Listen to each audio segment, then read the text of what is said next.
ጤና ይስጥልን ክብራትና ክብራን ተመልካቾቻችን እንደምንውላችኋል 6 ሰዓት ሆኖ ከኢትዮጵያ ቴሌቪዥን በቀጥታ ስርጭት ወደ እናንተ የሚደርሰው ዜና ኢትዮጵያ ተጀምሯል። በቅድሚያም አርዕስተ ዜና። ህዝብን ለጋራ ዓላማ ለማሰለፍ የሚያስችል የጋራ ትርክት መገንባት ለብሔራዊ ጥቅም መከበር ወሳኝ ስለመሆኑ ተጠቆመ።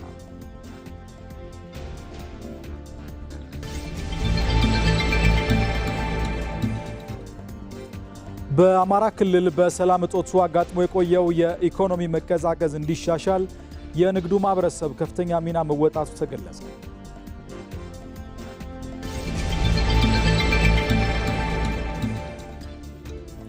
የአርሶ አደሩን ተጠቃሚነት የሚያሳድግ የግብርና ቴክኖሎጂ ለማስፋት እየሰራ መሆኑን የመልካሳ ግብርና ምርምር ማዕከል አስታወቀ።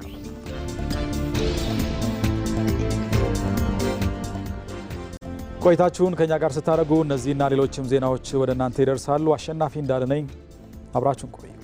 ኢትዮጵያችን በቴክኖሎጂ የታገዙ የነገ መፍትሄዎችን ትሻለች።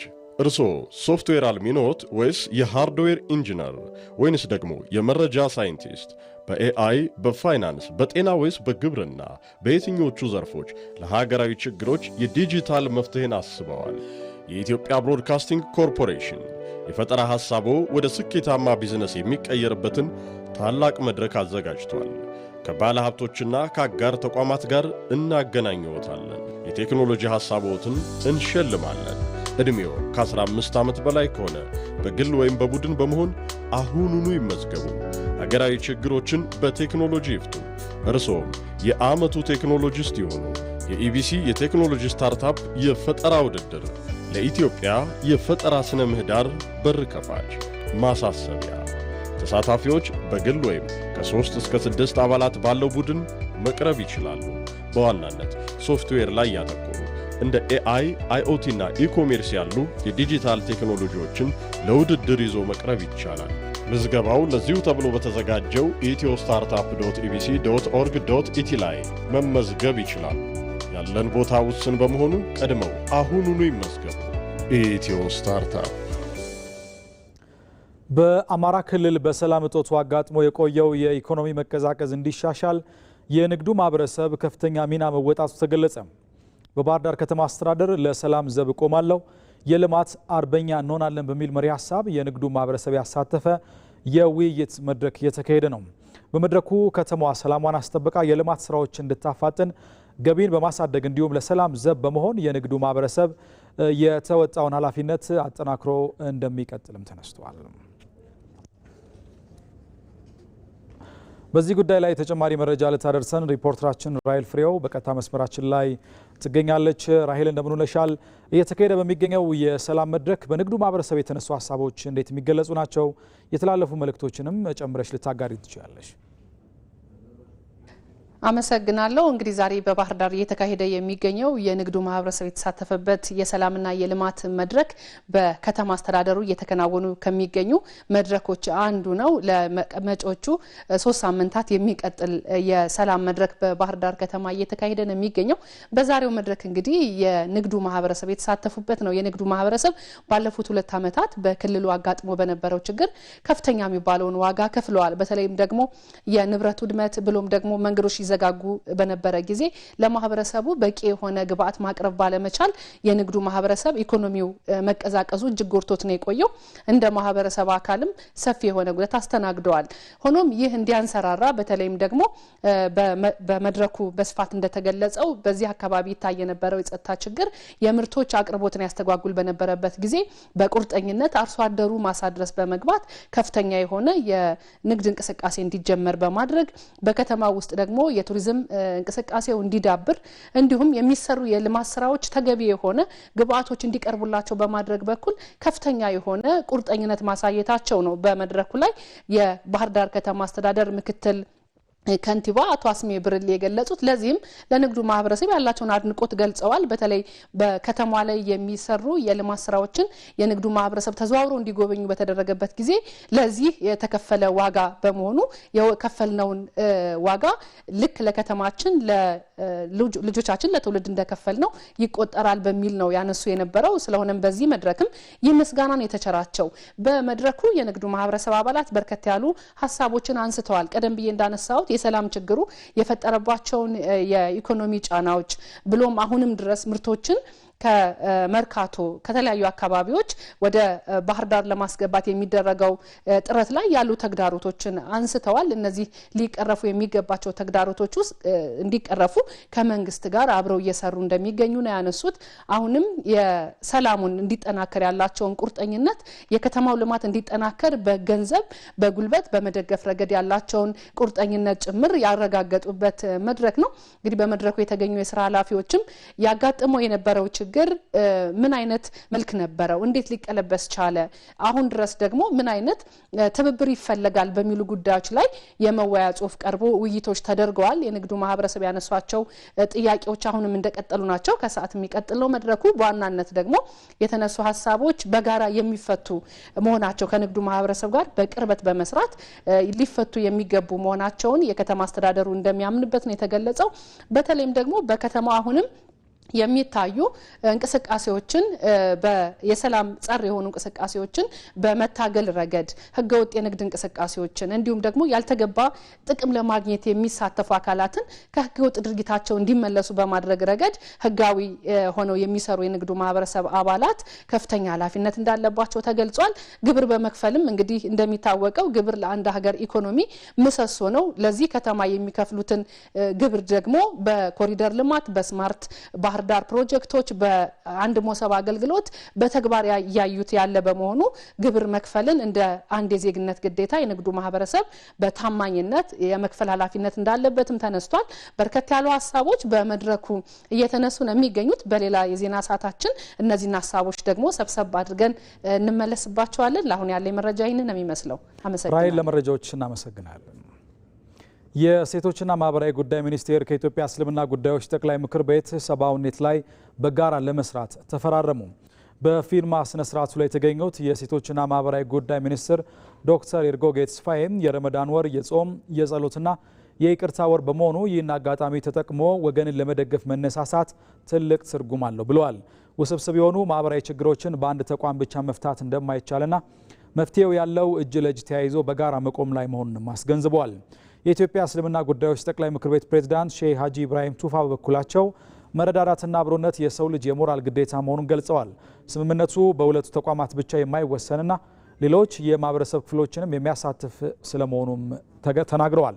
የታላቁ የረመዳን ወር የአብሮነትና የመረዳዳት ሴትን መነሻ በማድረግ በችግሩ ስለሚገኙ ወገኖች የሚውል የሀብት ማሰባሰብ ንቅናቄም በይፋ ተጀምሯል። ዘገባው የሪፖርተራችን ወይንሸት ደጀኔ ነው።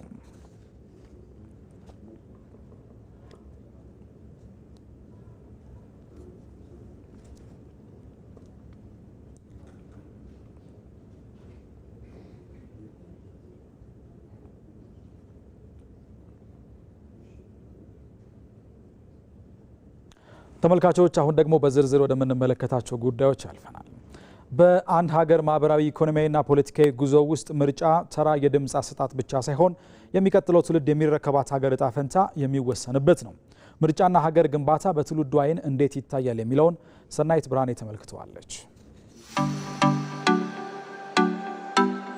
ምርጫ ማለት አንድ ሰው የሚፈልገው ወይም ደግሞ ይህ ሰው ቢመረጥ ጥሩ ለውጥ ይመጣል ተብሎ የሚታሰብ የህዝብ ድምጽ ወይም ደግሞ የህዝብ ተሳትፎ ነው። ምርጫ ማለት ያው የአንድ ሀገር ህዝብ ዴሞክራሲያዊ በሆነ መንገድ ይመራኛል፣ እኔን ጋይድ ማድረግ ይችላል፣ እኔን በደንብ ማስተዳደር ይችላል ብሎ የሚያስበውን መሪ ከእጩዎች መካከል መምረጥ የሚችልበት ነው። ምርጫ በየ5 ዓመቱ የሚከናወን ተራ የፖለቲካ ተግባር ወይም በድምፅ መስጫ ወረቀት ላይ የሚቀመጥ ምልክት ብቻ ሳይሆን የትውልድ ተስፋ የሚለመልምበትና የሀገር ሰላም የሚረጋገጥበት የስልጣኔ መገለጫ ነው። ሰላምን የሚያሰፍን፣ ብልጽግናን የሚያመጣ፣ አንድነትን የሚያረጋግጥ ብዙ ጠቀሜታ አለው ማለት ነው። መጪው ትውልድ የተለያዩ ሀሳቡን በነጻነት የሚገልጽበት፣ ሀሳቡን የሚያንጸባርቅበት ወቅታዊ ምርጫ ነው ብዬ አስባለሁ። አንድ ሰው ሲመርጥ ለራሱ ብቻ ሳይሆን ለልጆቹ፣ ለቤተሰቦቹ እንዲሁም ደግሞ ለማህበረሰቡ ለውጥ ሲባል ነው። ያ ማለት እንግዲህ ለሀገሪቷም እድገት ሲባል ነው ማለት ነው። ምርጫ የዜጎች የውል ስምምነት የሚታደስበት፣ የሰለጠነ የፖለቲካ ባህል የሚገነባበትና የህዝብ ድምፅ የበላይነት የሚረጋገጥበት መድረክም ነው። ምርጫ በሰላማዊ መንገድ የስልጣን ሽግግር እንዲኖር በማድረግ ለሀገር ዘላቂ ሰላም መሰረት የሚጣልበት በመሆኑ ቀጣዩ ትውልድ ይህንን እንዲገነዘብ የሚያስችል ስራ መስራት ያስፈልጋል። ምርጫ ምን እንደሆነ በምርጫ ሂደት ውስጥ ምን ነገራቶች እንደሚያስፈልጉ በምን አይነት መንገድስ መምረጥ እንዳለብን እድሜያችን ስንት ሲሞላ ነው መምረጥና መመረጥ የምንችለው እና ምን አይነት ፕሮሰስ በዛ መሀል አለ በዛ ማዕከልስ ሊፈጠር የሚችል የተለያዩ የሀሳብ ልዩነቶች አሉ የፖለቲካ መቃረኖች አሉ የአይዲያ መቃረኖች አሉ እነኛንስ እንዴት ነው መፍታት የምንችለው የሚለውንም ነገር በዛ ጎን ለጎን እየተማርነው ምርጫን ስንመርጥ ሰላማዊና ፍትሃዊ ሆኖ እንዲመረጥ ሁሉም የድርሻውን እንዲወጣ የበኩሉን ድርሻ መወጣት አለበት። በክፍል ውስጥ ስንመለከት የክፍል አለቆቻችንን ወይም ክላስ ውስጥ የተለያዩ ኃላፊነት የሚሰጣቸውን ተማሪዎች ዲሞክራሲያዊ በሆነ ሁኔታ የምንመርጥበት ሁኔታ አለ። እንዲሁም ደግሞ በክበባቶችም ዙሪያ ደግሞ ክበባት ላይ እንቅስቃሴ ስናደርግ በስርዓተ ጾታም ሊሆን ይችላል በሚኒ ሚዲያም ይህ ሰው ጸሐፊ መሆን አለበት ሰብሳቢ መሆን አለበት ወይም እንዲህ መሆን አለበት ብለው የሚመርጡት ዲሞክራሲያዊ በሆነ ስርዓት ነው። ምርጫ በዲሞክራሲ ስርዓት ግንባታ ያለው ሚና ከፍተኛ ነው። የተረጋጋችና በሕግ የበላይነት የምትመራ ሀገር ለመጪው ትውልድ ለማስረከብም የሚያስችል በመሆኑ ተማሪዎች ስለ ምርጫ አስፈላጊነት እንዲያውቁና የምርጫ ልምምድ እንዲኖራቸው እየተሰራ ነው። ምርጫ ከክላስ ጀምረን ከክፍል አለቃ ጀምረን ከክላስ ጀምሮ ስለ ምርጫ እናስተምራለን ማለት ነው። ልጆቻችን አጠቃላይ ግቢ ውስጥ በየትኛውም ክበቡ እንኳን ስንመርጥ በራሳቸው ፍላጎትና በራሳቸው በሚመርጡ እከሌ እንሻለናል ይበልጠናል ይመረናል ይገረናል ከሱ በሱ ብንመራ ከሱ የምናገኛቸው እውቀቶች ልምዶች አሉ ብሎ በራሳቸው በሚሰጡት እንሰጣቸዋለን። ምርጫ ውስጥን ያለን አቅም እውቀት ለሀገርና ለወገን ለመተግበር በጉጉት የምትወዳደርበት በዛው ልክ ካልሆን ደግሞ የሚሽሩበት በካርዳቸው ወይ ደግሞ በእጃቸው በድምጻቸው የሚነፍጉበት አንዱ ከታች ጀምረን እየኮተኮትን እያደጉ ይኖራሉ ማለት። ምርጫ በሀገርና በትውልድ ግንባታ ላይ ያለውን ወሳኝነት መረዳትና በዚያው ልክ ደግሞ መዘጋጀት ተገቢነት ያለው ጉዳይ ነው። ምርጫ ያንድ ቀን ሂደ ከመምረጥ የዘለለ ያንድን ሀገር እጅግ ታላላቅ ሀገር ተርታ ወይ ደግሞ ከነበረበት አረንቋና ደህንነት አውጥቶ የተሻለ ደረጃ አደርሶ የመድሉ ሰፊ ነው። በሀገር ግንባታ ሂደት ውስጥ የዜጎች ተሳትፎ ወሳኝነት አለው። ምርጫ ደግሞ አንዱ ነው። ምርጫ ህዝቡ በራሱ ላይ የሚሾማቸውን መሪዎች በድምጹ የሚመርጥበትና የስልጣን ባለቤትነቱን የሚያረጋግጥበት መንገድ ነው። ዜጎች በሀገራቸው ጉዳይ ላይ ያላቸውን ፍላጎትና አቋም እንዲያንጸባርቁም እድልን የሚሰጥ ነው። ምርጫ በኢትዮጵያ እድሜው 18 ዓመት የሞላውና በምርጫ ክልል ውስጥ ከ6 ወር በላይ የኖረ ማንኛውም ኢትዮጵያዊ የመምረጥ መብት ያለው ሲሆን እድሜው 21 እና ከዚያ በላይ የሆነ ኢትዮጵያዊና በአዋጁ ላይ ያሉ መስፈርቶችን የሚያሟላ ዜጋ ደግሞ የመመረጥ መብት አለው። በመሆኑም እያንዳንዱ ዜጋ ድምጹ ዋጋ ያለውና የቀጣዩን ትውልድ ተስፋ የሚበየንበት መሆኑን በመረዳት በቀጣይ ግንቦት ወር ለሚካሄደው 7ኛ ጠቅላላ ምርጫ መዘጋጀት ይኖርበታል። ለምርጫ ሂደት መሳካት የዜጎች ተሳትፎ ወሳኝ በመሆኑ በቂ ግንዛቤ ኖሯቸው እንዲሳተፉ መስራት ይጠበቃል። የአዲስ አበባ ከተማ ነዋሪዎች ለ7ኛው ጠቅላላ ምርጫ ያላቸው ግንዛቤና ዝግጅታቸው ምን ይመስላል የሚለውን እድሉ ፈቀደ ነዋሪዎቹን አነጋግሮ ተከታዩን አዘጋጅቷል። ምርጫ በአንድ ሀገር የፖለቲካ የኢኮኖሚና የማህበራዊ ህይወት ውስጥ እጅግ ከፍተኛ ፋይዳ ያለው ነው። በዲሞክራሲያዊ ስርዓት ውስጥ ምርጫ የህዝብ ስልጣን መገለጫ ተደርጎም እንደዚሁ ይወሰዳል። ለመሆኑ ዜጎች ስለ ምርጫ ያላቸው ግንዛቤ ምን ይመስላል? ምርጫ እንግዲህ ለሀገራችን ተስፋ ሰጪና ካለፉት ጊዜያቶች ካየነው ማለት ነው። ከዛ አሁን ምንረዳው ትልቅ ለውጥ አለ፣ ትልቅ ነገር አለ። የአንድ ሰው ድምጽ ራሱ ዋጋ አለው እና ማንም ሰው እንደ በፊቱ እጅ ብሎ የሚተውበት አይደለም። ያለውን ሀሳብ የሚፈልገውን የፖለቲካ ድርጅት አቋም በሀገሪቷ ላይ ካለው ሁኔታ ከሚያደርገው ነገር በማየት መምረጥ ግዴታው። በተሰጠኝ መብት ህገ መንግስታዊ መብት ይወክለኛል፣ ወደፊት ሀገሪቷን ያስቀጥላል የሚለውን አካል ለመምረጥ ዝግጁ ነው። ምርጫ ለአንድ ሀገር አስፈላጊ ነው። ለኢኮኖሚ ለሁሉም ነገር ምርጫ ሲኖር ሁሉም ተፎካካሪው በምርጫ ሲሆን ሁሉም ለመስራት ዝግጁ ይሆናል ማለት ነው። የኢትዮጵያ ብሔራዊ ምርጫ ቦርድ የጠቅላላ ምርጫው ሂደት ነፃ፣ ፍትሐዊና ዲሞክራሲያዊ በሆነ መልኩ እንዲካሄድ ከወዲሁ ዝግጅት እያደረገ መሆኑ ይታወቃል። ለምርጫው ሂደት የቦርዱ የተሟላ ዝግጅት እንዳለ ሆኖ የፖለቲካ ፓርቲዎች፣ የሲቪክ ማህበራትና አጠቃላይ የዜጎች ጠንካራ ተሳትፎ ወሳኝ መሆኑም ይታወቃል። በመሆኑም የ2018ቱ አጠቃላይ ምርጫ በኢትዮጵያ ፖለቲካዊ ጉዞ ውስጥ ትልቅ ምዕራፍ እንደሚሆንም ይጠበቃል። እንደ ዜጋ ደግሞ ለዚህ ምርጫ መዘጋጀት ማለት ድምፅ ከመስጠት ባለፈ በሂደቱ ላይ በንቃትና በኃላፊነት መሳተፍም ጭምር ነው። በዚህም የዜጎች የምርጫ ተሳትፎ እንዲጠናከር ዝግጅታቸው ምን መምሰል አለበት? አሁን ያው ባለውበት አካባቢ ምርጫ ጣቢያ ላይ ተመዝግቤ ይወክለኛል የሚለውን አካል ለመምረጥ በሙሉ ዝግጅት ላይ ይገኛል ማለት ነው።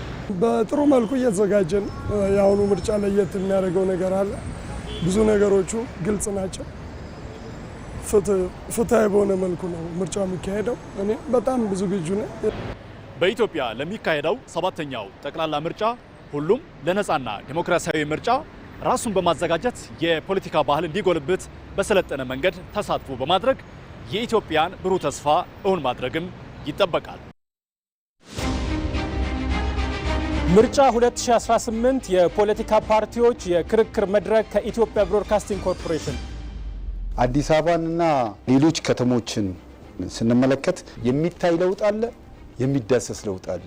ትልቁ የኛ ጥያቄ ግብርናው ላይ ትኩረት ተሰጥቶ አልተሰራም። የምርጫ ምልክታችን የስንዴ ነዶ የሆነው አርሶና አርብቶ አደሮቻችን የትኩረታችን የቅድሚያ መሆናቸውን ለማሳየት ነው። ምርቱ ይመረታል፣ አዎ ይመረታል። ነገር ግን ወደ ታች ይወርዳል፣ አይወርድም። ወርዶ ለገበሬው አይደርስም። ማን ነው የሚያከፋፍለው? እናንተ መንግስት ስትሆኑ። እኔ ለምሳሌ ዛሬ ዘር መዝራት ይፈልጋል። ከዛ ቀን ቀደም ብዬ 2 ቀን 3 ቀን ቀደም ብዬ ሄጄ እንደሆነ ማዳበሪያውን ማግኘት አልችልም። ለማዳበሪያ ከ100 ቢሊዮን ብር በላይ በመመደብ የአርሶ አደሩን ጫና በመቀነስ በኩንታል 7300 ብር ድረስ ቅናሽ እንዲያገኝ እያደረገን እንገኛለን። አንዱ መሰረታዊ ልዩነት ከሌሎች ፓርቲዎች ወይም ከብልጽግና ጋር የመሬት ፖሊሲያችን ነው። ስለዚህ በእኛ እምነት ህገ መንግስቱ አሻሽለን አንቀጽ 40 ላይ የተቀመጠው በህገ መንግስቱ መሬት የኢትዮጵያ ህዝብና የመንግስት ነው ይላል። ይሄ ለይስሙላ ነው። አምራቹ ገበሬ የመሬት ባለቤት መሆን አለበት ብለን ከስር መሰረቱ እየተሟገትንም ያለ ነው። ለዚህ ነው የመሬት ባለቤትነት እንደ ከዚህ በፊቱ እዚህ ቁጭ ብለን ቀለል አድርገን ይሄ ነው የሚሆነው ብለን ደምድመን የምንነሳ ከሆነ ሌላ ግጭት ውስጥ ሊከተን ይችላል የሚል ስጋት ስላለን ህገ መንግስታዊም ስለሆነ የምክክር ኮሚሽኑ አጀንዳ ሆኖ ህዝቡ ተወያይቶበት በሚወስነው ውሳኔ መሰረት የመሬት ባለቤትነት ቢወሰን ይሻላል የሚል እምነት ነው ያለን።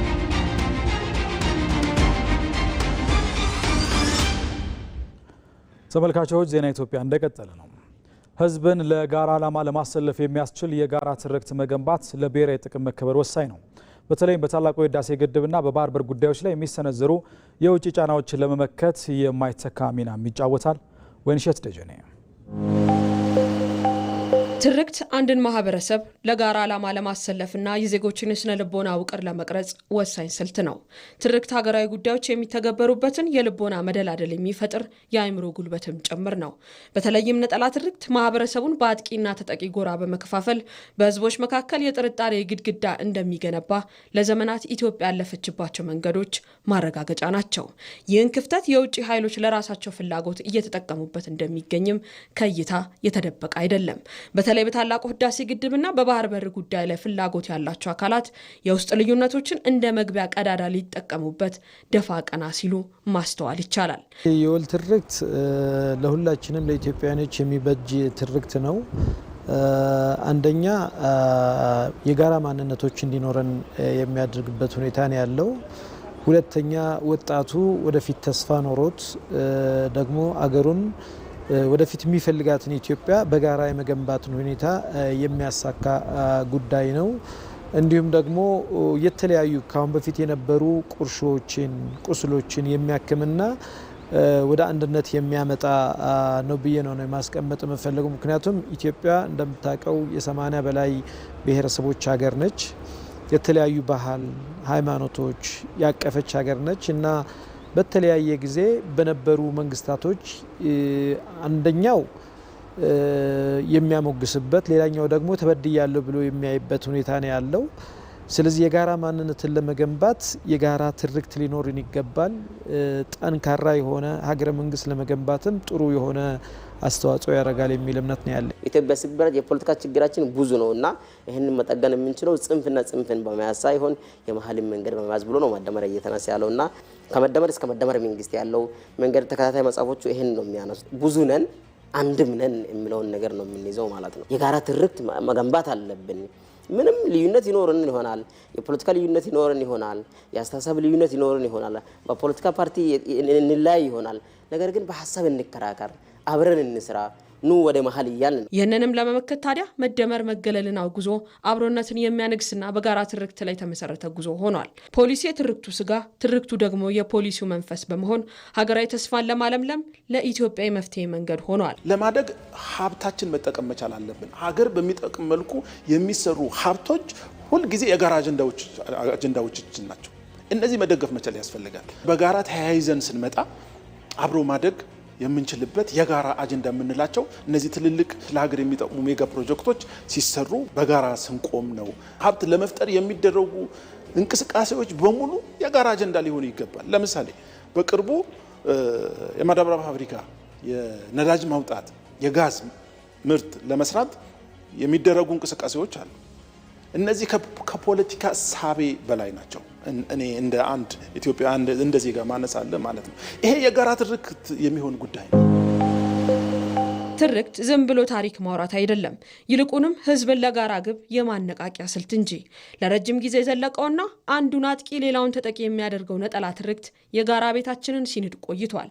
ይህ የውስጥ መከፋፈል ደግሞ በታሪካዊ ጠላቶቻችን የከፈተውን በር መዝጋት የነገ የማይባል የቤት ስራ ነው። በትምህርት ስርዓት ውስጥ የጋራ ብሔራዊ እሴቶችን፣ ባህሎችንና የታሪክ አንድነትን ማካተት ዜጎች የጋራ መግባባት ላይ እንዲደርሱ ያስችላል። በኢትዮጵያ የሀገራዊ ትርክት መገለጫዎችን በስርዓተ ትምህርት ማዕቀፍ ውስጥ በማካተት ወደ ሙሉ ትግበራ መገባቱ ይህን እንደሚያግዘውም ምሁራን ያነሳሉ። ሰናይት ሰይፉ በዚህ ጉዳይ ላይ ተጨማሪ አዘጋጅታለች። የወል ትርክት የአንድን ሀገር ህዝብ አብሮነት የሚያጠናክር ነው። የጋራ ሀገራዊ ዓላማ ለመሰነቅና የታሪክ እውነቶችን ለማስተሳሰርም ያግዛል። ማህበራዊ ትስስርን በማሳደግ ሀገራዊ አንድነትን ለመፍጠርም የሚያስችል ነው። ኢትዮጵያዊነት ዜግነት ላይ ያተኮሩ እሴቶች ላይ ተመስርቶ ሁሉንም ባቀፈ መልኩ የጋራ ታሪኮች ላይ የጋራ እሴቶችን በሚያበለጽግ መልኩ መሰራት አለበት። ይሄ የሚያድግ ከሆነ ብሔር ብሔረሰቦችም ወደዚህ እሴት የመምጣት ግራንድ ናሬቲቭን ይዞ የመቀጠል ስለሚኖር እነዚህ ተጻራሪና ተቀናቃኝ የሆኑ ነጠላ ትርክቶች የሀገርን አንድነት፣ የሀገርን አብሮ የመኖር፣ የህዝቦችን አብሮ የመኖር የሚጎዱበት ሁኔታ አይኖርም። ስለዚህ ከዚህ አኳያ ግራንድ ናሬቲቭ መኖሩ ለሀገር እድገትም ለህዝቦች አንድነት በአንድነት ለመኖርም ጥሩ ጥቅም አለው። በትምህርት ካሪኩለም ውስጥ የጋራ ብሔራዊ እሴቶችን፣ ባህሎችና የታሪክ አንድነትን ማካተት ዜጎች በጋራ መግባባት ላይ እንዲደርሱ ያስችላል ሲሉ የታሪክ ምሁርና ተመራማሪው ይናገራሉ። የጋራ ትርክትን ከማስረጽ አኳያ ኮሚኒኬት ከማድረግ አኳያ ትምህርት ወሳኝ ነው። በትምህርት ካሪኩለም ተካተው ለተማሪዎች የጋራ ትርክቶች ቢደርሱ ከታች ከሚድል ስኩል ጀምሮ በተለይ እየሰረጸ የሚሄድና ኦውን እያደረጉት በህይወታቸውም ኤክስፒሪየንስ እያደረጉት ስለሚመጡ ትምህርት በተለይ ከሚድል ስኩል ጀምሮ ያለው ኮር ቫሊዎችን የጋራ እሴቶች ላይ የጋራ ታሪኮች ላይ በካሪኩለም የጋራ ታሪኮችን በማካተት ተማሪዎች የሌሎች ብሔረሰቦችን እሴቶች በማወቅ እንደ ሀገር ኢትዮጵያ በፊት ምን ነበረች፣ አሁን ምን ላይ ነው፣ ወደፊት ምን አይነት አስፒሬሽን ይኖረናል የሚለውን የሚያሰላስሉ የጋራ እሴቶችና ታሪኮችን በማካተት ቢማሩ የተሻለ የጋራ ትርክትን ነርቸር ማድረግ ይቻላል ነው። በኢትዮጵያ አሰባሳቢና ገዢ ትርክትን ለማስረጽ በሚደረገው ጥረት ውስጥ በትምህርቱ ዘርፍ የብሔራዊ መግባባት ይዘት ያላቸውን ትምህርቶች ከቅድመ ልጅነት ጀምሮ ማስተማር ይገባል ሲሉ በትምህርት ሚኒስቴር የማህበራዊ ሳይንስ ትምህርት ስርዓተ ትምህርት ዝግጅት ዴስክ ኃላፊ የሆኑት አቶ ኡመር ኢማም ገልጸዋል። ለህፃናት ሀገራዊ ትርክት ላይ መሰረት ያደረጉ ይዘቶችን አዘጋጅቶ ማስተማር ወደፊት ለምንፈልጋት የበለጸገች ኢትዮጵያ የጋራ ሀገራችን ናት የሚሉ ትውልድን ለመፍጠር እኔ ከሚል እኛ የሚል ትውልድን ለመፍጠር የሚያስችል ማንነትን ለመገንባት መሰረትና መደላድል የሚፈጥር በመሆኑ የህፃናት ትምህርት ከሀገራዊ እና የጋራ ትርክት ጋር መሰረት ያደረጉ መሆን አለባቸው። የኢትዮጵያን ሀገራዊ ትርክት መገለጫዎችን በስርዓተ ትምህርት ማዕቀፍ ውስጥ በማካተት ከቅድመ ዕድሜ ትምህርት ጀምሮ በአንደኛ ደረጃ በመካከለኛ ደረጃና በቅድመ አንደኛ ደረጃ ወደ ሙሉ ትግበራ መገባቱንም አቶ ኡመር ይገልጻሉ። የትምህርት ስርዓቱ የልጆችን አጠቃላይ ስብዕና ለመገንባት ፋውንዴሽናል ለርኒንግ ላይ ወይም ቅድመ ዕድሜ ትምህርት ላይ ትኩረት መደረግ አለበት ተብሎ ይታሰባል። ይህንን መሰረት በማድረግ ስርዓተ ትምህርት ማዕቀፉ ላይ በምናስቀምጥበት ጊዜ የልጆችን ወይም የህፃናትን አጠቃላይ ስብዕና የሚገነቡ የሀገራዊ ትርክት መገለጫዎች ምንድናቸው ብለን እንዳስቀመጥ ነው ሁሉ ለነዚህ የሀገራዊ ትርክት መገለጫዎች ተዛማጅ የሆኑ የትምህርት አይነቶች ምንድናቸው ብለን በመለየት እንደ ግብረገብ የትምህርት አይነቶች፣ አካባቢ ሳይንስ፣ የማህበረሰብ ጥናት እና የዜግነት ትምህርት ላይ በተለይ እሴቶቹን በደንብ ጽንሰ ሀሳቡን ከማጎልበት ጀምሮ በተግባር በአንደኛ ደረጃም በመካከለኛ ደረጃም እንደዚሁም በቅድመ አንደኛ ደረጃ ስርዓተ ትምህርቱ የናሙና ትግበራ ወደ ሙሉ ትግበራ ገብቶ አሁን ምን ለውጥ አመጣ የሚል የግምገማ ሂደት ላይ ያለ መሆኑ ይታወቃል። ከትናንት ስህተቶች በመማር በእውቀትና በስራ ባህል ላይ የተመሰረተ ነገን የሚያይ ትውልድን ለመፍጠር ሁሉም ሊረባረብ ይገባል። የምርምር ማዕከላት አቅማቸውን በማጎልበት የአርሶ አደሩን ተጠቃሚነት ሊያሳድጉ ይገባል ሲሉ በኦሮሚያ ክልል የአዋሽ መልካሳ አርሶ አደሮች ተናገሩ። የግብርና ቴክኖሎጂን ለማስፋት በትኩረት እየሰራ መሆኑን ደግሞ የመልካሳ ግብርና ምርምር ማዕከል ገልጸዋል። ይድነቃቸው ሰሙ አዘጋጅቶታል። ሰይፉ ገብረ ጻዲቅ ያቀርበዋል። በኦሮሚያ ክልል በአዋሽ መልካሳ ወረዳ ነዋሪ የሆኑት ነገው ቢፍቱና ቶላ ጌቱ ከመልካሳ ግብርና ምርምር ማዕከል የተለያዩ ሙያዊ ድጋፎች እንደሚያገኙ ይናገራሉ። የበቆሎ ዘር፣ የቦሎቄ፣ የሽንኩርት፣ የፓፓያ ማናገኘው ነገር የለም። ሁሉን ነገር እየተጠቀምን ነው ያለ ነው። እንደዚህ አለ ሲሰራ ነው ዘር የሚገኘው። እንግዲህ የክረምቱ ብቻ አይበቃም። በቃ ይሄ እንደዚህ በመምኖ ሰርቶ ነው ለሁሉ ገበሬ መስጣት የሚችሉት። ይጠቅመናል። በቆሎ፣ ቦሎቄ በቃ በልማት በቃ አስፋፍተን በበጋ መስኖ የበለጠው ለማገኘት ዘሩን ለማገኘትና ሌላውም ከየኛው አልፎ መልካሳ ደግሞ ለገበሬ እንዲሰጥ ጥረት እያደረግን ነው። የመስኖ አጠቃቀምና ሌሎች የግንዛቤ ማስጨበጫ ስራዎችን ለማጠናከርም የመስኖ መሰረተ ልማት ግንባታ እየተከናወነ ነው። ከአዋሽ ወንዝ ነው የሚነሳው። ከዚህ በፊትም በፈሮ ኢሪጌሽን የምንጠቀመው ከዚሁ ከአዋሽ ወንዝ ላይ በትልልቅ ሞተሮች ተጠልፈው ነው ወደዚህ የሚመጣው።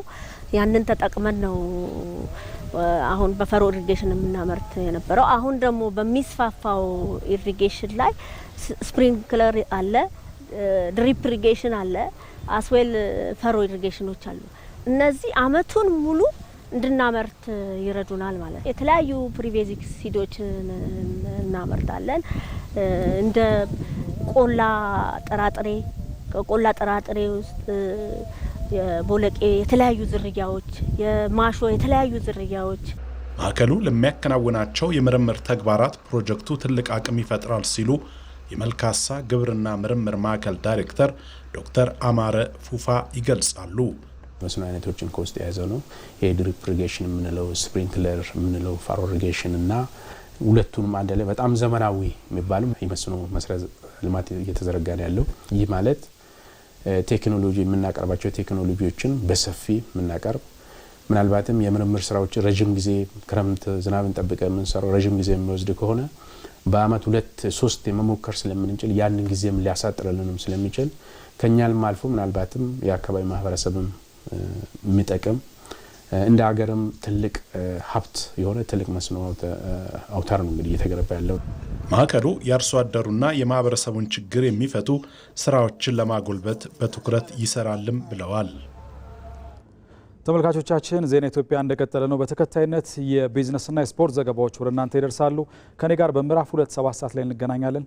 ጥሩ ቆይታ ይሆንላችሁ።